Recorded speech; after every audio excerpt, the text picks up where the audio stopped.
these resources I got to know over span of few months, but if you know beforehand, trust me, you'll benefit a lot from that. Okay, so stay tuned and let's move forward. So for the first part, for preparation for going to the US, there are four major things according to me which you need some information about. First is currency, second forex card, third documents, and fourth tickets and luggage. So obviously, once you've got the acceptance from your university, once you know that, hey, I need to be in the States by this date, you need to start figuring out these four things majorly, according to me.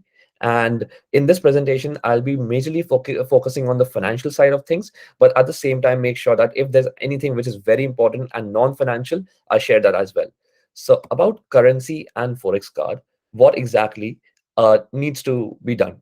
So first of all, there are rules of carrying currency physically. So if you're carrying US dollars to the US from India, you need to know that the maximum limit per person is $10,000 cash.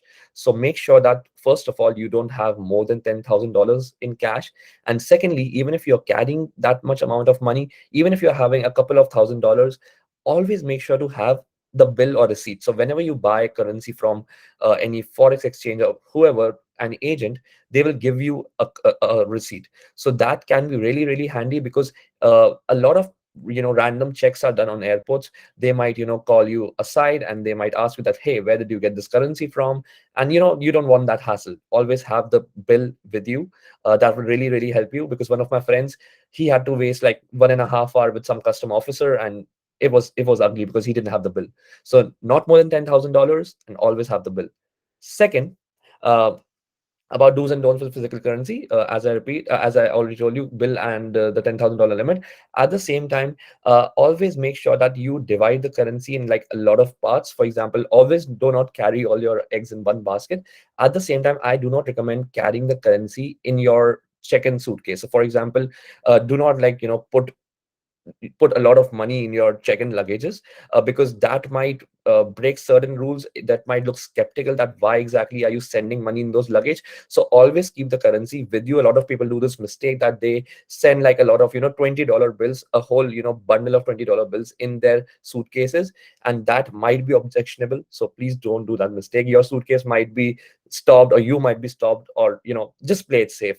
Coming to the US, play as safe as you can, for sure, because security check, customs, everything is like a very, very big deal. And if you're going for a very first time, it could be very intimidating. Like for me, it was very, very intimidating. It was my first time in the US last year. So yeah.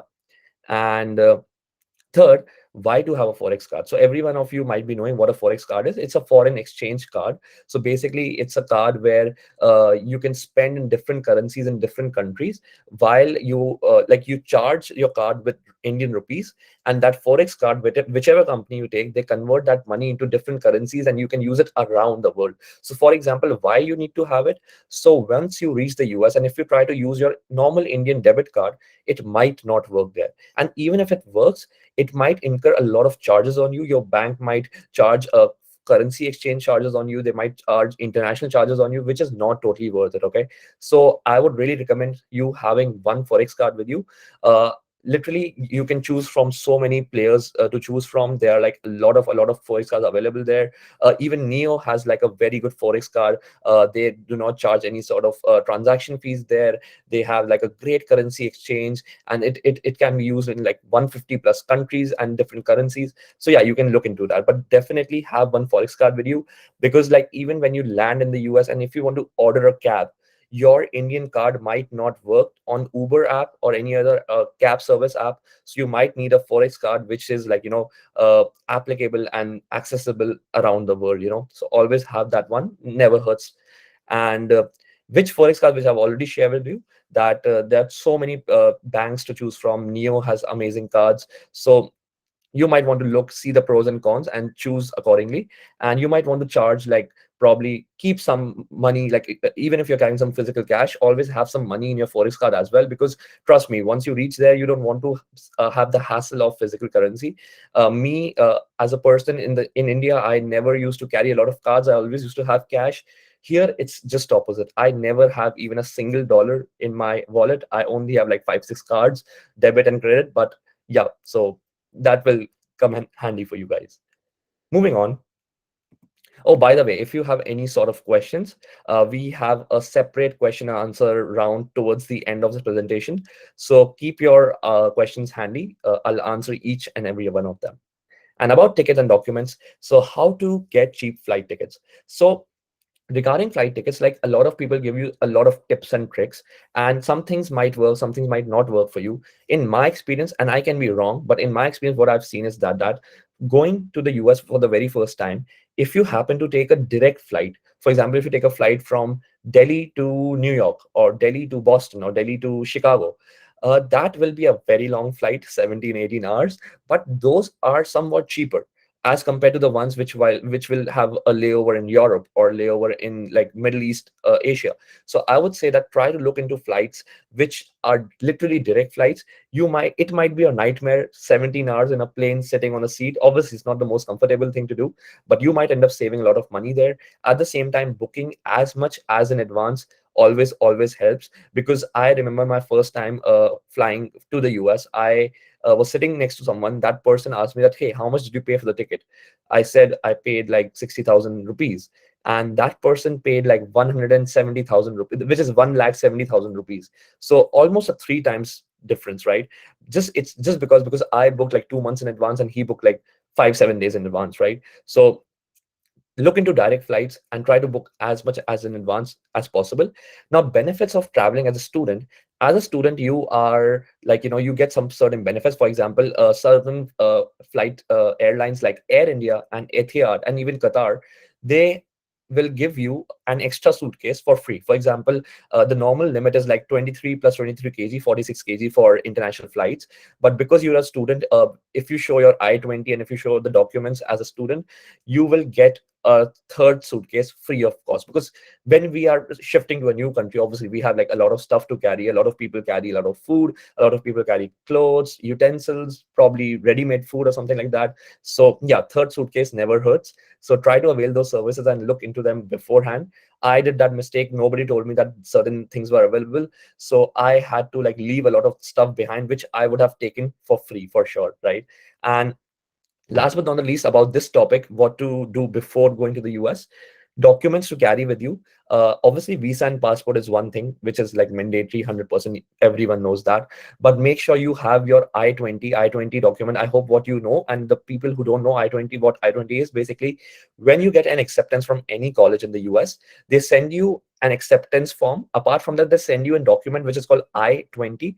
It is a legal document which is like common in the US, and it is basically a sort of acceptance form. It shows that how much are you going to spend in the US, what's your expiration date of your visa, what course are you going to do, what's your major and everything. So you need to have that, because that I-20 will be checked at multiple places in India and in the US. So do have that handy in hand, signed, and make sure everything is in place. So I-20 is one document which you don't want to mess with. Passport is important, obviously, but I-20 is equally important in this case, being a student going to the US. Okay. So I guess that's pretty much it for the first part of this presentation out of three. What to do before going to the US. We saw about currency, Forex cards, tickets, and documents. Now moving on, what to do after you have reached the US? This is where things get interesting, because now this is not your hometown anymore. You are out in the world on your own, probably for the first time. So now you need to know a lot of things. Hey, hi Raj. Yeah. Siddharth this side. Yes. Siddharth, Yes. Siddharth. hi, hi. Just wanted to take 2 minutes and thank you for taking this masterclass. And for the ones who are here, wanted to give that announcement specifically to them, which you are already aware about. So just wanted to thank everybody who's present here and give them first-hand information and basically announce. So everyone who's present over here. We are going to have a very deep level association with Raj, wherein Raj, with his knowledge of 2 years being in the US and having done that journey, right from thinking about studying abroad till now, where he is, and he's going to be joining a investment firm in January. So he has done he saw the whole journey firsthand, and we are very happy to have this new bond and association with Raj, wherein we expect both of us to collaborate and provide a lot of values based on Raj experience and our R&D to make your finances easy in this whole journey of 2+ years, right from the moment you think about studying abroad till the moment you are finally settled in foreign country. So I would say Raj is that person who's settled in foreign country, finally getting a job, and having done all that journey, we felt Raj would be really uh, uh, apt person to have to deliver or to inform you guys about all those things which Raj might have missed or Raj might have learned along the way. And we are really happy. So when I say that we are going to have a deeper relationship, so basically you'll see Raj in almost Raj will be everywhere. I feel like he'll be there giving you a lot of great information in bite-sized video kind of a thing. He'll be there for you to have sessions with other experts in other domains.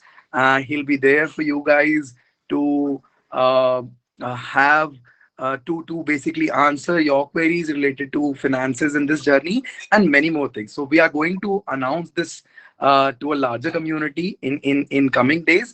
But we wanted to take this opportunity and give this heads up to you guys who have joined this session specifically. And really wanted to thanks Raj as well as you all of you guys, and really hoping to have a great journey together and take it as a journey which we are doing together. It's not there's no leader here, there's no followers here. It's a journey which we all are taking. It's just that somebody is ahead of the journey who can give us some gyan knowledge based on their experience, and somebody who wants to seek that particular knowledge.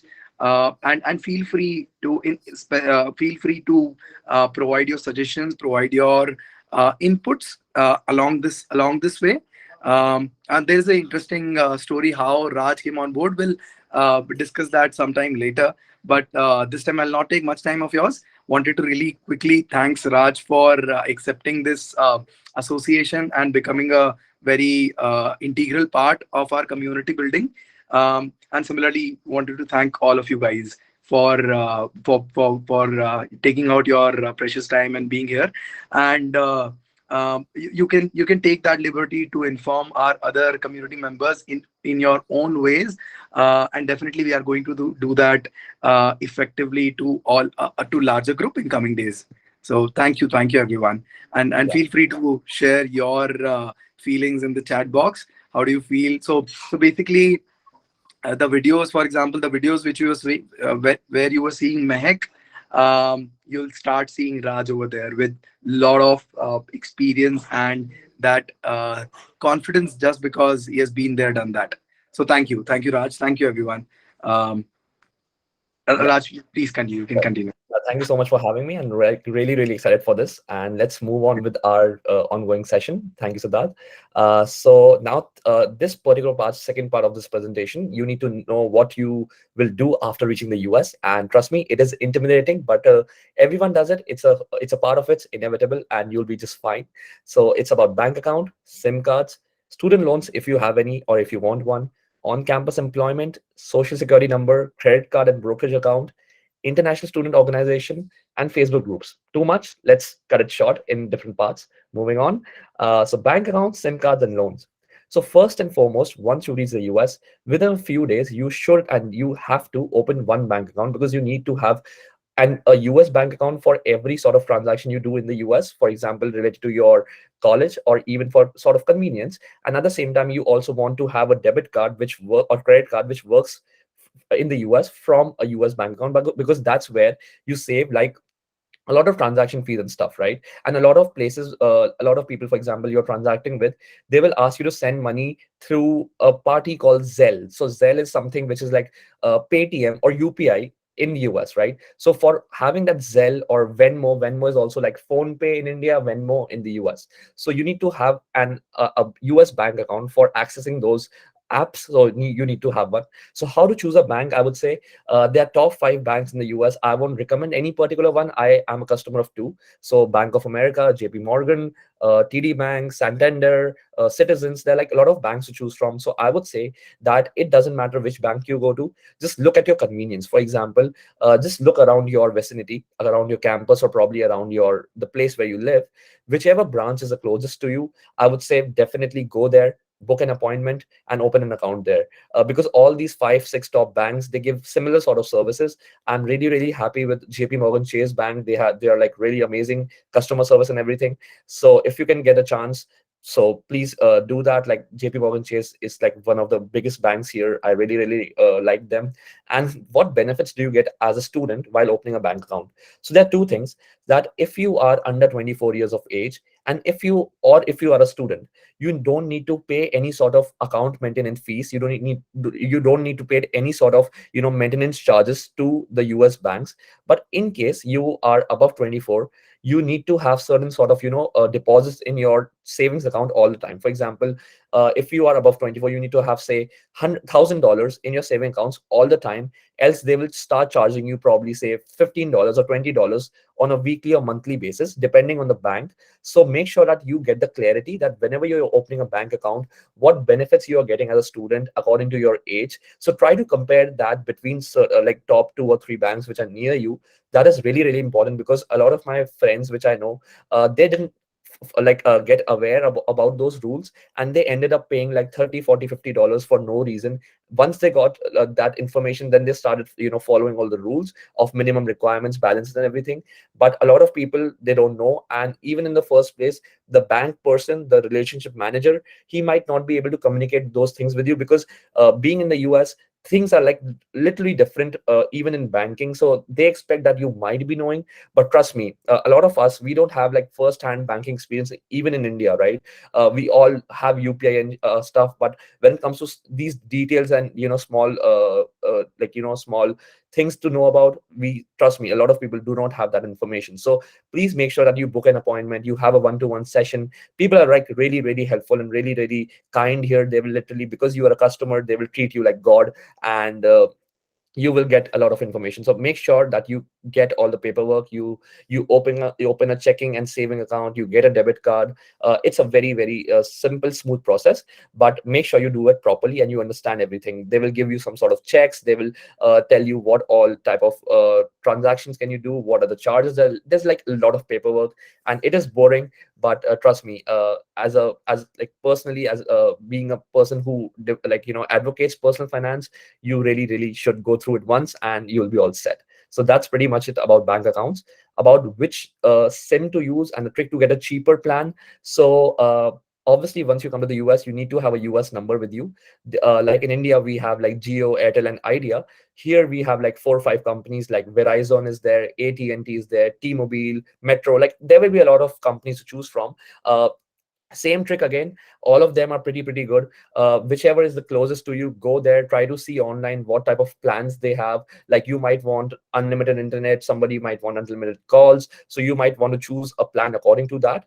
Whichever you want. Like for example, I compared like between 2 3 companies and chose one according to my needs. It might be different for you. But how to get a cheaper plan is that for example, here in the US, there is a concept of family plans. So for example, if I take a SIM individually, I will have to pay, say, $40 per month for my plan. But if I take a SIM with, if we two people take a SIM in a family plan, it'll be like $38. But if I increase it to 3 people or 4 people or 5 people, it gets cheaper and cheaper and cheaper. So once I came here, what I did was that we 5 friends, we took a plan together. So what happens is that one person has to pay every month for those 5 people, and we five, transact amongst ourselves. But that's how all 5 of us get a very cheap plan, right? So if you happen to have any family members, family friends, or family relatives in the US, try to ask them that, hey, do you have a space in your SIM family plan? Can you add me there? If not, when you will be meeting people in the US, you have classmates, they'll be going through the same journey, especially the Indians. So you might want to ask them, because the ones whom I'm in with, the family plan right now, the five people, we didn't know each other beforehand. We got to know each other here only, and we just talked among ourselves, and we took the family plan together. So that's where I'm saving like $15 every month. Sounds petty, but trust me, it adds up. If you see on a 2 year basis, it really, really adds up. And it's free money which you are losing for no reason, right? So that's about sim. And now about student loans, this is a very, very wide and big topic. I don't really want to go into details here, but I just want to give you an insight which a lot of people don't know about. And there's also a very big misconception. So what happens is that obviously, you know, that interest rates in India and US are very, very different. Okay, so for example, right now in India, on a saving account in your bank, you might be getting 4%, 3.5, 4, 5% even. FD rate right now in India is like around 7%. Okay, here in saving accounts in the US, in JP Morgan Chase or Bank of America, it's 0.1%, 0.2%. It's like you are like, why are you even giving me this much? Just keep this interest with you, right? So it's that big a difference, you know. So similarly, if you take a loan in the US, while if you take a loan in India, the interest rate difference is there, like a very big one. So a lot of people have this misconception that, hey, I'm getting a student loan at 12% in India, and I saw that they are giving 6% student loan in the US. I will go to the US and take a student loan like this. That is true that yes, the loan will be very, very cheaper here, but it's not this simple to take a loan. You need to have two, three things, and you need to know two, three things in mind. This is a very small insight, which I even got to know after coming here. First of all, you need to have a credit history in the US. If a company wants to give you a loan, they will see you as a credit, as a person, how he manages his finance, how disciplined you are. So if you're a new student in the US, you will not be having any sort of credit. So that's where you want you will be needing a person who is born and brought up in the US, or at least have a green card in the US and has a good credit score, who will co-sign with you. So you will need a co-signee on your loan who will guarantee that, hey, if this person fails, if this person defaults, I will be responsible for paying the loan on his behalf. So you might want to ask your family, friends, if you have there any. You might want to ask any sort of connection you have in the US that, hey, can you be a co-signee on my loan? If you have a good reputation with them, I'm pretty sure they might agree to that. But again, it's a very personal money based thing, and loans are also like very, very big in amount. Obviously, education is like really, really expensive here. So please make sure that you don't have this misconception that as soon as I reach the US, I will get a loan like this. Trust me, nobody's sitting here to give loan to us like this. There's a lot of paperwork. It's like a really tough process. You will have to have co-signees, and then also you might not get a very good interest rate. So make sure you look into it. And also, if you have all that set, if you have a co-signee in the US, and if you have a student loan in India, you can get that converted into a US loan. So you can pay off that old loan and start a new loan here. That will help you save a lot of money. But trust me, it's not that simple. You might want to deep dive into it, do a lot of research, talk to people. And obviously, I'm here. I'm going to help you now onwards. But again, this is one thing which I got to know. It was like an eye opener for me. So I just wanted to share with you guys. Next thing, part-time job, SSN, credit cards, and brokerage account. Raj, your screen is invisible. Oh, sorry. Wait. So sorry about that. Has it been long?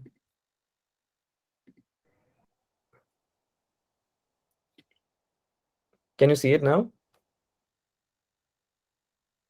Yeah. Perfect. Okay. Sorry about that.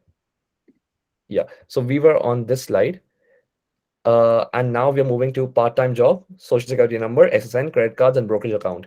So now, being an Indian student, international student, a lot of us, like I've seen, and not to make it a stereotype, but majority of us, we do get a campus job because it never hurts to get some experience and also like get some side income, pocket money. Why not?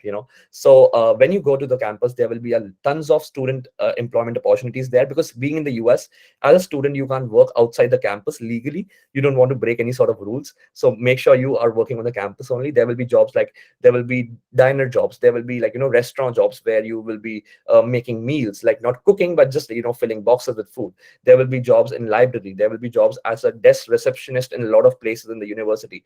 There will be a job in probably say stadium, like a lot of colleges have like big stadiums. They need people there to do ticket checking. Like, I know these sound like very petty jobs, and they are really like petty jobs, but they pay pretty well, and you can like end up saving and making a lot of money from that. But another reason to get one job, get a job, is also to get SSN. So what is SSN? SSN stands for Social Security Number, and it is basically the PAN card of US. PAN card of US is SSN. So to get an SSN, you need to have a part-time job at least. And why to get one SSN? So SSN basically will let you take a credit card in the US, and it also basically starts building up your credit history. For example, once you have an SSN and you apply for a loan, every person will ask you that, hey, give me your SSN and I will do a background check for you. So SSN will help a lot of people to track your particular profile, basically people whom you're asking for loans, in case if you're taking a credit card or if you're taking any sort of like EMI option or something like that, you need to have that particular document. So even if you don't want to work in a job, just take one, be there for a couple of days or weeks, apply for SSN, and then feel free to quit, right? So that's very like very useful, I would say. Do that in the very first 2 3 months, and I did the same. And once you have the SSN, use that to do two things. One, get the credit card, get a particular credit card in the US. So let's see that how to get a credit card in the US and why you should have one. So first of all, I told you the first step is to have SSN. Then there will be like a lot of banks and a lot of private companies which are willing to give you credit card. So you will have to go around and compare them again, see what suits you. To take the card which does not have any annual maintenance fee or annual charges. See what type of credit limit you are getting. They will ask you a lot of questions like how much money do you get from your family, or how much money do you make, what are your spending habits, what's your monthly rent and stuff. And according to that, they will give you a monthly credit limit. So the more the merrier, obviously. So get a credit card. It really helps you build up a credit history. It gives you so many cashbacks offers. Like for example, in last 20 25 days, my cashback of credit card is like $50. So if I would have spent that money using a debit card, I would have lost that $50, right? So it's like free money, right? So having a credit card never hurts. And last but not the least, what is a brokerage account and how to choose one and open one? Brokerage account is basically the demat account. People don't use the word demat account in the US. It's an account from which you can start investing in stocks and ETFs in the US. So in case you want to start investing, you need to have a brokerage account. And even to have a brokerage account, you need a social security number. Again, that's very important. And there are like a lot of big companies to choose from here. Like in India, we have Zerodha, Upstocks, Grow. You might have heard of these names. In US, we have Robinhood. You might have heard Robinhood is like really famous. Robinhood, Fidelity, Charles Schwab. Again, you want to compare among these, all of them. Like all are pretty good. All are free to open. And a lot of them give you like discounts. For example, if you open an account with Charles Schwab, they will give you $50 for free. If you open an account from Fidelity, they will give you $100 for free. Robinhood will give you one stock for free. So you want to check among these. All are free, of course. But yeah, I believe that brokerage account is really important for me, because ever since I came here, within 3 4 months, I started investing on a weekly and monthly basis, and it has been going good. Like I really find that really important. So that's it about this particular section. Last but not least, about the second part of our presentation, international student organization and Facebook groups. So once you reach a university in the US, your particular university will be having an international student organization. That's your point of contact for any sort of questions, queries regarding your visa, work, everything. So these people manage all that thing, all the documentation. They are the specialist of, for us international students. So you might want to contact them and ask them that, hey, is there anything pending on my behalf? Do I need to submit any sort of documents? Is there anything which I need to do beforehand or something like that? So do check in with them. They will tell you to fill certain forms. They might ask you to fill certain forms, have them handy. So that's very important to contact them. Although they email you on their own, but still you might want to contact them on your own if you reach early, or if in case they don't reach out to you. And there are certain Facebook groups in US which helps tremendously. So you might have noticed that in India, a Facebook trend has gone down. People are more active on Instagram and other social media platforms. But in the US, Facebook is still like one of the biggest social media giants. So if you come to say Boston, so I'm in Boston right now. Just type on Facebook like Boston student group, or like your university name, say XYZ University, houses and rental.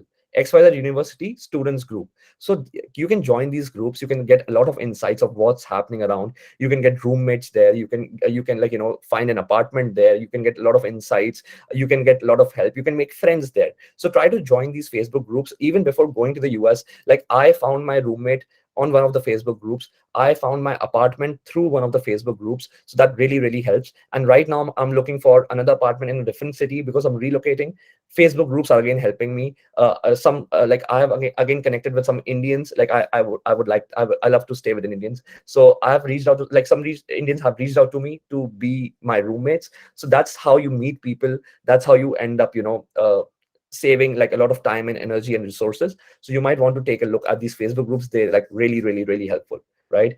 And moving on to the final part of our particular presentation, these are some resources which are very useful for international students in the US. So budgeting is one thing which is really important, I believe, according to me. Like, it's a subjective thing, but I would say that once you know what exactly you are spending, you will end up spending very frugally. You will be very wise. So once you don't know that how much money you are spending every month, you will end up probably spending a lot of money on fast food or say cabs or anything, right? But once you start budgeting, you know that how much money is coming in, how much money is going out, where it is going out. You will make very informed and wise decisions moving forward. So that there is one particular app which is called Mint. Mint app might be available in India, I'm not sure, but here in the US it's like a very good app for budgeting. I have used it, amazing. Or you can just make us normal, old school Excel sheet. I do that as well. Excel sheet never hurts. It's always real time. It's on my laptop, it's on my phone. I can track it anytime. I can share it with my parents if I want to. So budgeting apps are like really good. Mint, try using that, else Excel would work. Student discount apps. So being a student in the US is like a privilege, trust me. You get so many student discount deals, so many things, but trust me, nobody is going to tell you. Nobody tells you. You have to, like, explore stuff yourself. And I had to explore stuff myself, and I got to know about these resources like really late. But you will get to have it beforehand. Take a screenshot or something, or write them down if you have a pencil and paper. Uni Days and Student Beans are two top two discount apps. You will see a lot of cashbacks, a lot of offers only for students. You will need your university email ID. So for example, university email ID would be like at the rate, for me it's like bu.edu, Boston University.education. It might be different for you according to your college. So these apps will let you make an account only using your university email address, right? So you want to look into the student discount apps. Third, being in a new city, you might want to be like, sure about how to travel from one place to another. Things here are like really complicated about public transport. For example, the metros or like the commuter rail or buses, it's like really hard to understand when you go there for the first time. The bus schedules, the names, the streets, it's like, obviously it's really complicated. So this particular app, Move It, will help you to figure all the things out. It is like really handy, has a very good interface, and it will like really benefit you when you are saying that, hey, I want to go from here to here. How can I do that? Move It is there. It's way better than Google Maps when it comes to, like, deciding a public transport. And uh, second last is getting cheap books. So for example, books in university in the US, they are like really expensive. $100, $150, $200 for one book, so obviously buying books is a really important. But for example, if your professor recommends you that, hey, you need to buy this XYZ book, fifth edition, okay, and that's available for $200. Now just try to see on this particular app, Thrift Books, that how much does the fourth edition cost. It might cost $10. Trust me, that's the difference. And just ask a professor that, hey, can I use a fourth edition? And 99% times the answer is yes, because in new editions there's hardly any change. It's all about marketing and, selling a new thing and, making money out of it, right? So that's where I saved like tons and tons of money, buying secondhand books and buying cheap books from Thrift Books. And last but not the least, like we have Ola and Uber in India, we have Uber and Lyft in the US. So a lot of times when we want to take a cab, we always compare the price between Uber and Lyft. And being in India, also you can download Lyft. It's not obviously like it doesn't work in India, but you can still download and take a look. So yeah, you should always have an alternate cab service in case Uber is too expensive. Lyft might actually be cheap, So yeah, look into that. So these are the particular five resources I want to share with you. I hope you have taken them down, taken a screenshot or something. So yeah, that's pretty much it about this presentation, I believe, from my end. Now it's time for you guys to shoot your questions, and I will be more than happy to answer each and every one of them.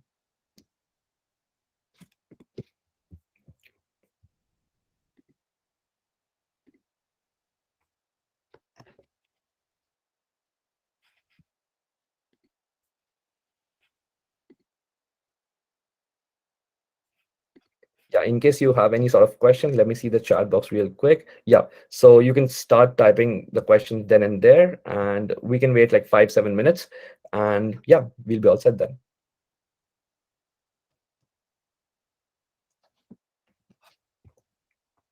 I really hope you got some clarity, some sort of, yeah, like, insights about all this, intimidating stuff. There's so much to know.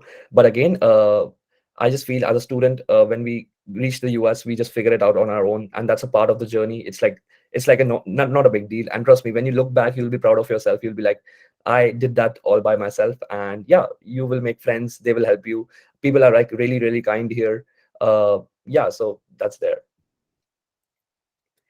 Is there a website to check the current ranks of the university? Like, there is no particular website which I would recommend, because like, one of the best ranking websites here in the US, recently MIT and Yale boycotted them for certain reasons, right? So right now we don't have any particular website that I would recommend you to check. So I would say that just type top colleges in the US for your particular course, and see the top 3 4 links, and see the average of the college you are looking for, right? So there's no particular website that you can, like, like, rely on, but just see the top 3 4 links. You will get a decent understanding there.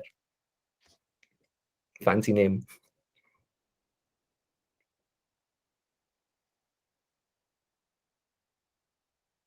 Yeah, Sampath, you can go ahead and like ask a question. Hey Raj, actually I'm an incoming student at USC, so I was looking for credit cards without SSN. So are there any better options? Like I heard Bank of America gives one, but I'm not sure if they require SSN or not. Do you have any idea like which of the banks give a credit card without an SSN? Yeah, so you have heard it correct, that SSN, without SSN, Bank of America does give you a credit card. Like, some of my friends, they took the credit card in the very first month. So and they are pretty happy with the Bank of America credit card. So I would say that, yeah, once you go to the US, you can actually tap into that. You can talk to the people there. They might want you to open a bank account first. I'm not really sure about that, but yes, they do give you a credit card. And once you have the SSN, that then you might want to explore different companies like American Express or Discover, because they have probably better sort of cashbacks, according to me. So yeah, but yeah, you can get a credit card without SSN through Bank of America. Yeah, thank you. No problem.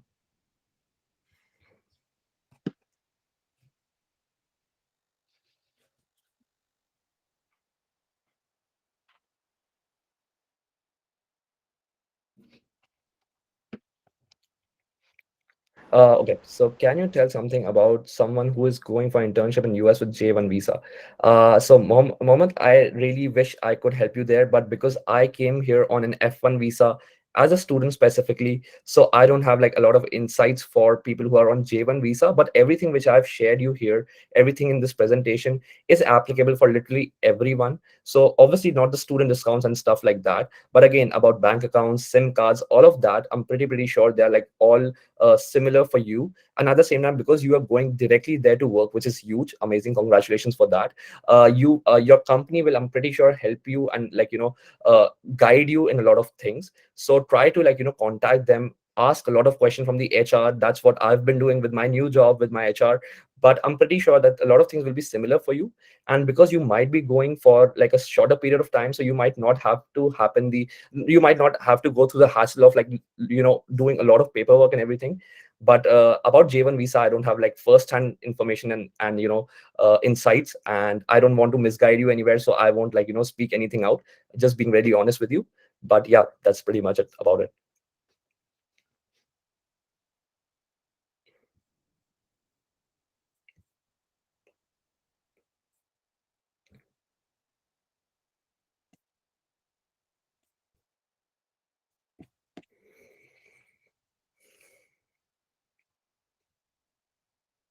We can wait a couple of minutes more if you guys have any questions, else we can call it a day.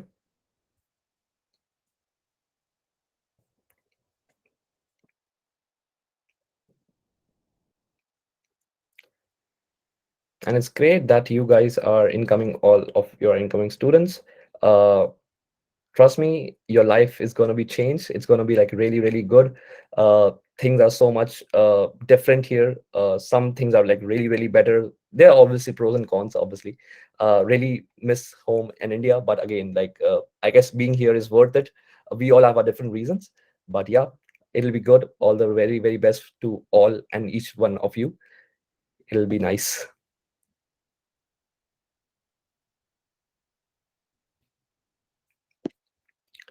So Priyanshu, I guess people don't have any more questions. We can wrap this up here. Yeah. Hey guys, so I hope the session was pretty informative for you all. There's a poll live, so would love for you all to answer there. And yeah, do ask if you need if you have any questions. We are there here for 5 more minutes. And Abdul has a question. Okay, Abdul. How to make passive income as a student?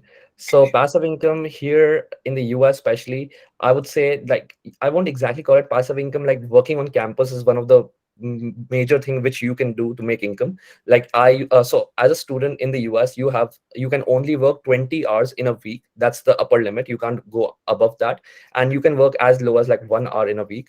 And the wage will be like according to the state you are in, because in the US the minimum wage in every state is very different. For example, for me in Massachusetts, it's like 13.25 dollars. In certain states, it's like $7 or $8. So it's like very different in states. So I would say work wherever in on campus you want. For example, you can work as a teaching assistant, you can work as a research assistant, or you can work in like petty jobs, like in a stadium or in like restaurants. So that's the main passive income which I would say you can make as a student. Rest, I invest my money in stock market, but again, that's like for long term. As a student in the US, you can't do trading. So don't do that. Don't do trading. That's illegal on F1 visa. So you can't make money out of trading, but for a long term perspective you can do investing for sure. But again, you want to check that with your international student organization. So because you are a student in the US on a visa, there are like a lot of restrictions to do stuff to make money. So I would say that working on campus is the only way to make easy money, like spending couple of hours every week on campus, and you can make decent amount of money. At least you can meet out your groceries, probably your Wi-Fi bill or like your network sim bill, like that. Have you encountered any racism? I have heard from someone, but don't know if it's true or not. Uh, Okay. So about racism, I would say that hey, it's a very subjective thing, and I won't say that racism does not exist in the US. It does, but touch wood, luckily, I never encountered one of the like any such instance personally myself, and I haven't even seen someone going through that phase. But again, like I'm in Boston. Boston happens to be one of the most student friendly city in the US. Here, you will see more international students on the streets than Americans themselves.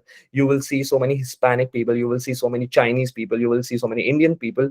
So in this city per se, I didn't face any sort of racism, but it might vary from city to city. So I just feel that because you can't fight against it, and I know it's like it's a very subjective thing to say, but I would just say that just go with the flow, don't mess with people, just be yourself, it'll be fine. Don't be too scared about it, because trust me, I know it can be like really horrific and like really intimidating to think about it, but trust me, when you are on campus, when you're a student, people don't mess with you. Trust me, they don't. Professors are very good. People here in like if you go to any grocery shop or restaurants, people are very kind, very good to you.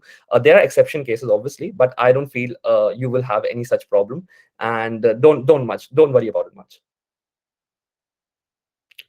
English proficiency test is most needed. Ayush, yes, I believe you can't come to the US without giving IELTS or TOEFL. So even I had to give IELTS. There are certain like sort of minimum score that you have to score in order to pass your test and come to the US and get acceptance from your university. So you might want to look into which test you want to give. I personally gave IELTS because I found it more comprehensive and kind of easier than TOEFL. But a lot of people think otherwise, and you might want to check and choose according to your own preferences. You have given Duolingo, but I don't believe Duolingo is applicable in a lot of universities. For example, Boston University, in my case, they needed either IELTS or TOEFL. You might want to check with the universities you're applying with. Duolingo is getting famous, it is getting more reputed. So probably some universities are now accepting Duolingo. But I feel that big schools, the famous ones, Ivy Leagues, and the ones which are close to Ivy Leagues, they won't accept Duolingo. You might want to double check there, because IELTS and TOEFL has been the norm since decades now, and it is what it is. You can't do much about it. But yeah, Duolingo might be applicable somewhere, but I'm pretty sure that if you want to apply to 8 to 10 colleges in the US, which is like standard, a lot of people apply to like a lot of colleges, you will have to give IELTS or TOEFL.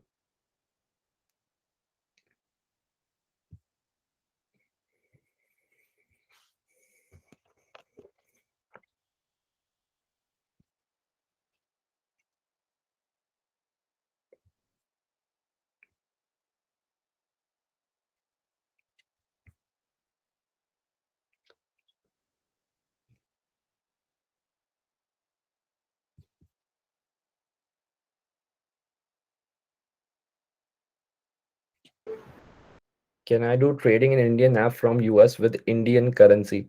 Yeah, so if you, for example, have a Zerodha account or a Grow account, and that account is linked to your Indian bank account, then yeah, you can do that. For example, like even I every night, because here it's night, India it's morning in India, so I check my investments, see all my positions, I buy, sell whatever I want to do. So yeah, you can do that, but make sure that because you're doing that, you will have to pay capital gain taxes or any sort of profits you make in India, right? So there are very fine lines. You want to check this with your CA. You might want to check this with your particular university, international student body. But I personally have been doing that without any problem. I talk to my CA as well. Whatever gains I get, I file taxes in India, I file taxes in the US. So whatever gains I make in the US, I pay taxes on that. Whatever gains I make in India, I pay taxes on that.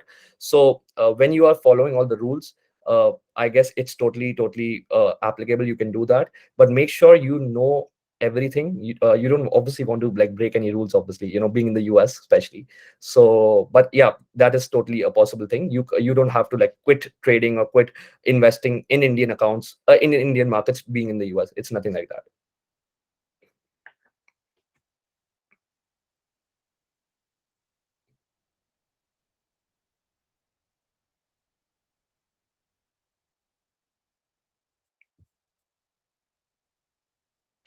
And with this, I guess we have exhausted all the questions.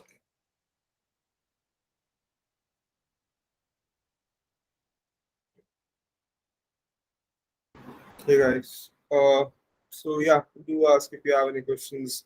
Really loved hosting you all today, and I hope the session was very informative to you all as well.